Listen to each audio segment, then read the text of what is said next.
In the dead of winter, after a heavy night of snow, an entire town woke up to find a single line of hoof-shaped tracks stretching for more than 100 miles across rooftops, rivers, fields, and even up vertical walls.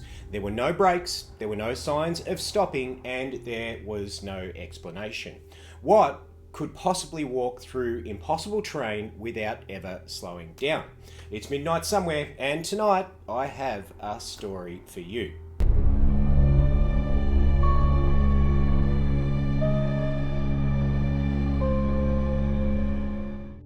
Now, the date was February 9th, 1855, in the quiet county of Devon, England. A night of very heavy snowfall had blanketed the countryside, the kind of thick, untouched snow that should reveal every single movement of every person and every single animal.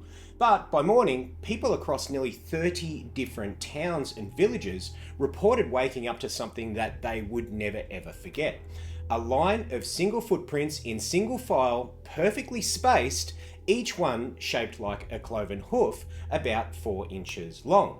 Not wandering, not meandering the way the animals would move. No, these prints travelled in a dead straight line across farmland, across icy rivers, along roads, and even continuing straight upward as if walking vertically up the walls of homes and buildings. Some said that the tracks started nowhere and they ended nowhere, as if a creature simply appeared at one point and then vanished at the other.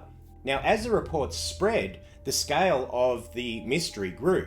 Residents traced the prints from one town to the next and then to the next, eventually realizing that the tracks extended for more than 100 miles, an impossible distance for any animal to cover in a single night.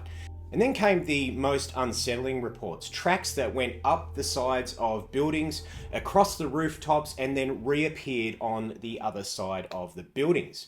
Others found them leading directly to the edge of rivers and then continuing unbroken on the opposite bank, as if something had walked straight across the water. Now, as you can imagine, panic didn't take long to set in. Newspapers called it the Great Devon Mystery.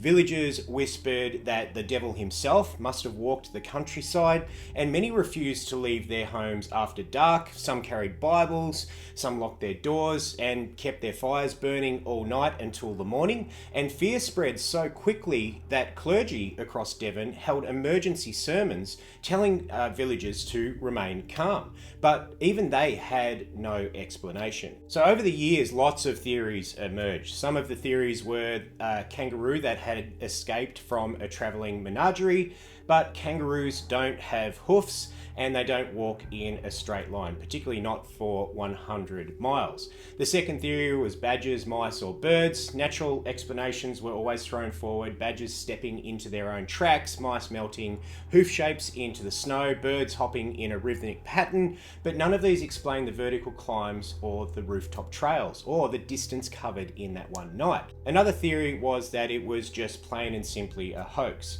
Could dozens of villages across more than 100 miles have created identical prints overnight in 1855 without being seen? Unlikely. Another theory was that it was just something of the unknown. The government at the time offered no official explanation. Scientists who studied the case found no definitive answer, and so the mystery endures. So today, the Devil's Footprints remain one of the most chilling and fascinating unsolved phenomena in British history. No body was ever found, no creature was ever identified, and no natural explanation was ever confirmed. Just a long, perfect line of hoof-shaped prints that appeared in the snow one winter night and vanished as mysteriously as they came. Now, if you like dark stories told at midnight, make sure you subscribe. I drop 3 new mysteries every single week, and until then, I'll see you at midnight.